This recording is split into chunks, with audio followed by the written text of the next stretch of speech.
राज्यात ऑगस्टच्या शेवटच्या आठवड्यात काही जिल्ह्यात पाऊस पडणार आहे. तर तुम्हाला सांगतो योगायोगाने हे स्वाती नक्षत्र आहे. एक मन आहे बघा, पडतील स्वातीत तर पिकतील मोती, तर तसंच परिस्थिती होणार आहे.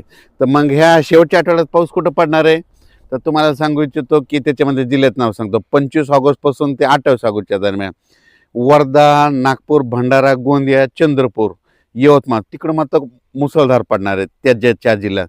पण त्याच्यानंतर तेच पाऊस काय होणार आहे, पुन्हा आपल्याकडे येणार आहे.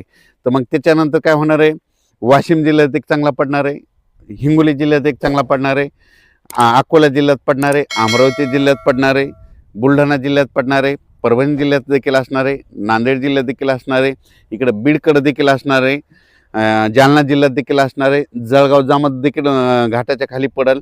त्याच्यानंतर इकडं पैठण नेवासा, कोपरगाव, शिर्डी, संभाजीनगर, फुलंब्री, कन्नड ह्या परिसरामध्ये राहणार आहे.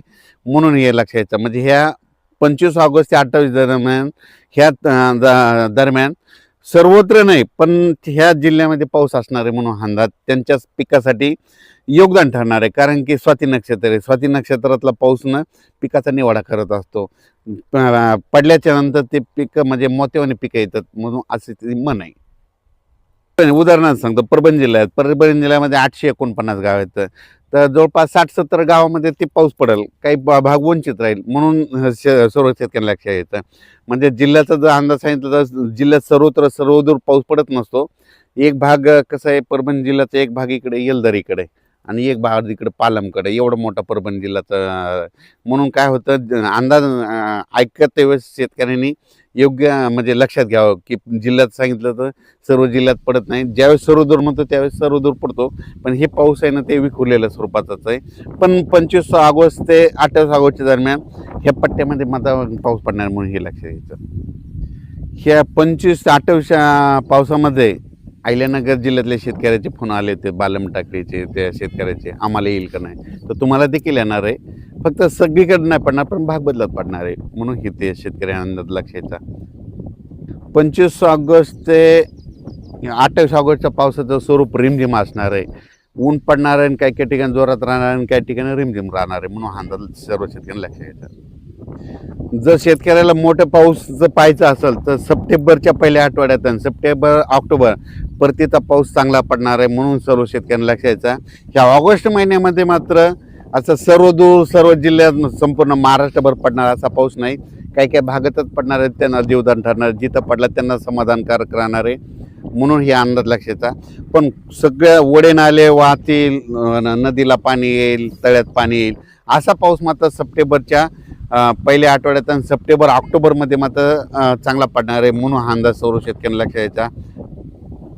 राज्यात सप्टेंबरचा पाऊस एक चांगला राहणार आहे आणि त्याच्या सप्टेंबरचा पाऊस आणि त्याच्यानंतर परतीचा पाऊस निवाडा करणार आहे. खरीप पण रब्बीचा निवाडा करणार आहे. कारण की त्या परतीच्या पावसावर दोन्ही अवलंबून असतं आहे. एक तर खरीप पण येतं आणि रब्बी येतं, राहिलेलं पेरणी देखील होणार आहे. म्हणून हे सप्टेंबर-ऑक्टोबर महिने खास शेतकऱ्यासाठी चांगला पाऊस आहे. या ऑगस्ट महिन्यामध्ये मात्र मोठ्या पावसाची अपेक्षा करू नका. फक्त अपेक्षा केली तर फक्त कोणासाठी म्हणजे ह्या महिन्यात देखील ऑगस्ट महिन्यात देखील पाऊस आहे, फक्त कोणाला भेटणार आहे मोठा मुसळधार. भंडारा, वर्धा, गोंदिया, नागपूर, उमरेड ह्या परिसरामध्ये मात्र त्यांना मात्र ह्या ऑगस्टमध्ये देखील त्यांना मोठा पाऊस आहे. पण महाराष्ट्रात मात्र उर्वरित राज्यात मात्र उर्वरित जिल्ह्यात उर्वरित ठिकाणी मोठा पाऊस सध्या तर नाही. फक्त पिकाला लागल तसा धनझोप्या पाऊस आहे, पीक झोपणाराच पाऊस आहे. म्हणून हे लक्षात घ्यायचं. सर्वत्र पाऊस कधी पाहायला भेटेल, सप्टेंबर-ऑक्टोबरमध्ये भेटेल. म्हणजे सप्टेंबरच्या आणि तुम्हाला सांगू इच्छितो सप्टेंबरच्या पहिल्या आठवड्यात चांगला पाऊस येणार आहे. म्हणून हे अंदाज देखील सर्व शेतकऱ्यांना लक्षात यायचा.